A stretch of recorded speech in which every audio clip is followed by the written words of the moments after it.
Man, shit, I seen a tiny ass 22 round nose drop the nigga plenty of days, man. Motherfuckers get up, man, you like a pinball, whip your ass up. Big joints though, big joints, man. Just break a bone, you just say fuck it. I'm gonna go with this right here, man. How much I owe you? $669 plus tax. No, you just pay at the register. No, man, you go ahead and handle that for me, man. And keep the rest for your time. This is $800. So what, man? You earned that bump like a motherfucker, man. Keep that shit. As great as The Wire is, with all the content out there, what doesn't get talked about enough is the women of The Wire. Outside of Snoop, just about all these ladies are hardly ever mentioned.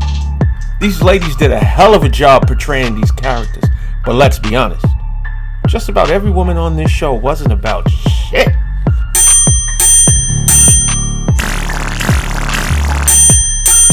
You had crazy ass girlfriends. Shout out to Squeak, annoying as hell, but any woman who's down to, and I suck it the next 20 minutes, is A-OK in my book. We had multiple Mom of the Year candidates. You seem to still be doing alright for yourself. Shit, even Kima was kind of fucked up.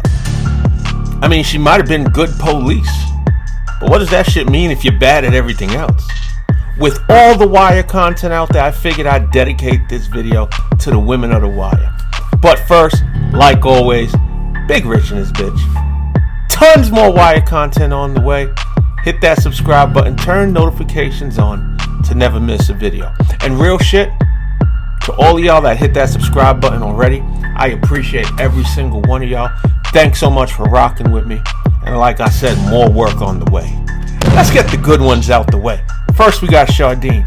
Yeah, she shake them cheeks for a bit, but when shit got hot, she got out the game with the speed of Sonic, the Flash, and Superman rolled into one. She changed her look, quit her job, and started dating smooth-ass Lester, all in the span of a day. If that ain't change, shit, I don't know what is. I don't look like something you could roll up in a rug and throw in the trash. Next, we got Bubble's sister. Didn't have a big role on the show, but to be honest, the few moments she had probably saved Bubble's life. We've all been in this situation or know someone who's been in this situation. And shout out to her for holding her brother down. Next, we got Rhonda. Career woman, not really with the game playing and bullshit. One of the more underrated characters on the show. Rhonda's character played an instrumental part in bringing down the Barksdale crew season 1. She's a hell of a lawyer, except when she's going up against Bodie. And this must be one of them contraptment things. You mean entrapment? Kid's got a point. Next we got Michael Scott's wife, Beatty Russell. And this is where I ask you to marry me. She was one of the bright spots of season 2, and I wouldn't have minded if her character stuck around longer than it did. Not to mention she whipped my man McNulty into shape quick, fast, in a hurry. I'm 50-50 on Kima, y'all. I need y'all in the comment section on this one. Like I said earlier, yeah, she's good police. Shit, she's great police. But what does that mean if she's bad at everything else? She left her shorty while pregnant, not to mention she dimed out Lester and McNulty. Cost them both their jobs.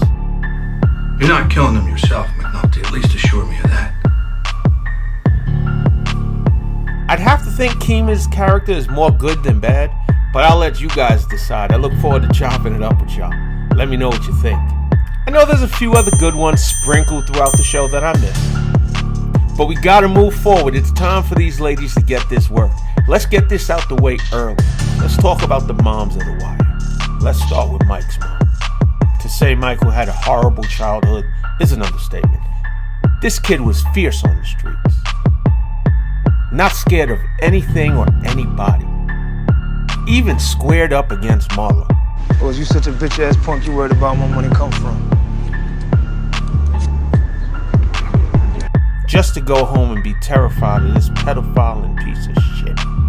And for Mike's mom to allow this fucking guy back into the house, knowing what he did to Mike and bringing him around bugs, is fucking sick.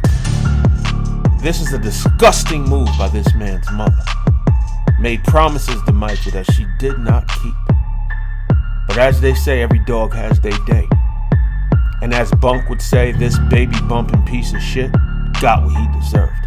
Look at you, you baby bumping motherfucker. I ain't gonna lie, y'all, I enjoyed watching every one of those punches Chris threw to this man's face. I ain't big on violence, but this fucking guy got what he deserved. Next, we got Delonda, probably the most toxic personality on the whole damn show. I mean, just saying this freaking woman's name makes my skin crawl. I can't lie, I couldn't stand naming on the earlier episodes of season 4. But as the season progressed and I saw how Delonda was raising this young man and breaking him down on a daily basis, God, the shit broke my heart seeing it. This how you pay me back for all the love I showed? Shit. I've been kept you in Nike since you were in diapers. Naaman was just a confused, scared boy who wanted to play video games and make his dad proud. That's all he wanted. This boy was scared, hurt, and confused. Could you imagine that amount of pressure at 14, 15, 16 years old to be the sole provider for your household when your fucking mother is fully capable of going out, getting a job, even hustling herself if she needed to? This woman wanted to be pampered and taken care of. I couldn't imagine that type of pressure on a young kid. Thank God Bunny came along and broke the cycle. And as much as I loved Weebay's character season 1, this season right here, this moment, is where this man became a legend. Man, come down here to say my son could be anything he damn please. Except a soldier. To swallow your pride and allow another man to raise your child. I understand he's locked up, but still, Delonda talked all that rah-rah shit with Naaman, but ain't say a fucking word when it came to Weebay.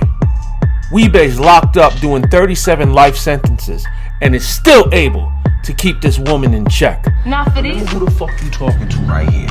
Not for these. Who the fuck you talking to right here? Remember who I am. My word is still my word.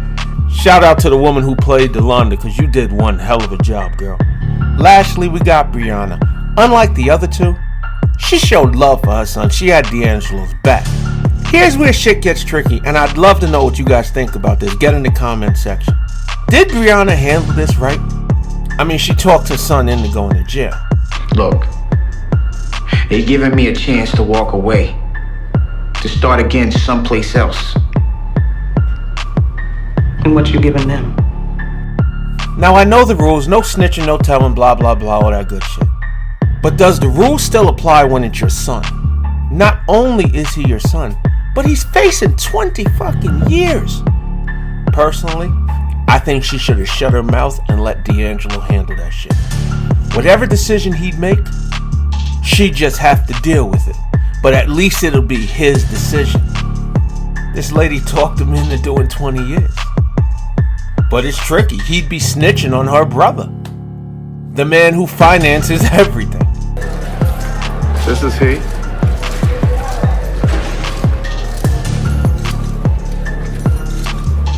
Moving on to the Double D's, Donette and Devon. They weren't related or nothing, just shared similarities. They both played a dangerous game that ended up costing one of them their life. Devon setting Marlo up using that vagina is dirty work. Not surprised though, any girl you smash in the back of the Tahoe 6 minutes after meeting probably shouldn't be trusted anyway. Now this shit probably would have worked if she wasn't so thirsty over the phone. She was too eager to please. And that shit set off red flags. Alright then.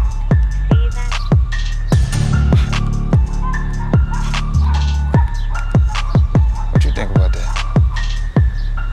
Might be walking into something a little later. So I'm gonna need for you to go up there and give me a read up front. I can't lie, this is definitely one of my favorite episodes in the entire series, watching this shit play out. Unfortunately, this shit did not end well for Devon. And pause this shit real quick. There were 2 moments in this show that made me realize early Marlo wasn't to be fucked with. This one right here.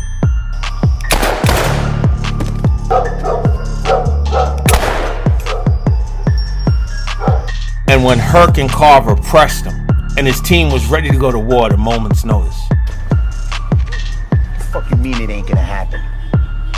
Let me tell you something, motherfucker. We got orders to bring your sorry ass down the way for a sit down with our boss. Now we're prepared to take you with us right now.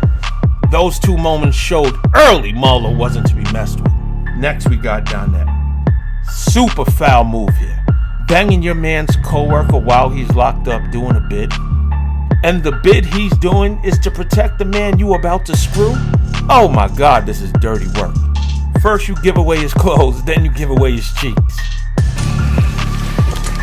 I'm an XL. All the people in the world to bang, and this is who y'all choose. What's fucked up is this is how it really be sometimes. And Stringer, real shit, this is where you started digging your own grave, bro. You couldn't get out your own fucking way. And dirty, grimy moves like this came back to bite you in the ass in the end. Shout out to gangsta ass Kelly and Kimmi. They started out small time making a name for themselves. They definitely put a bigger target on their back when they linked up with Omar. These girls were with the bullshit, y'all. They didn't give a fuck. Yeah, y'all ready? Let's bang out.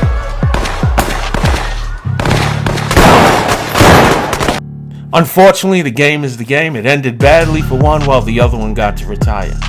Literally two opposite ends of the spectrum. Before we get to the last one, Snoop, let's get these honorable mentions out the way. How about $1.50?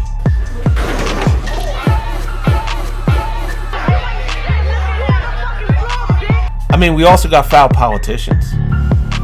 Oh, don't look at me. If you take it, you're selling out the teachers, and that's my base. If you don't take it, you're selling out the kids. Either way, I'll probably rip you in half. The council will too. Shout out to Randy's principal for mismanaging this situation. I mean, Randy was so terrified of going back to the group home that he ended up blurting out information. I know about a murder. I do. Last but definitely not least, we probably got one of the most iconic characters from the show, Snoop. And I can't lie. To this day, this character intimidates the shit out of me. She seems like the most authentic character on the show. Like they literally plucked this person out the streets, turned the camera on, and said action. To this day, I will not wear a New York fitted in Baltimore due to this woman. Thank you, Snoop. God damn, right? Too much fucking talking around here lately, man. Niggas need to shut the fuck up, for real.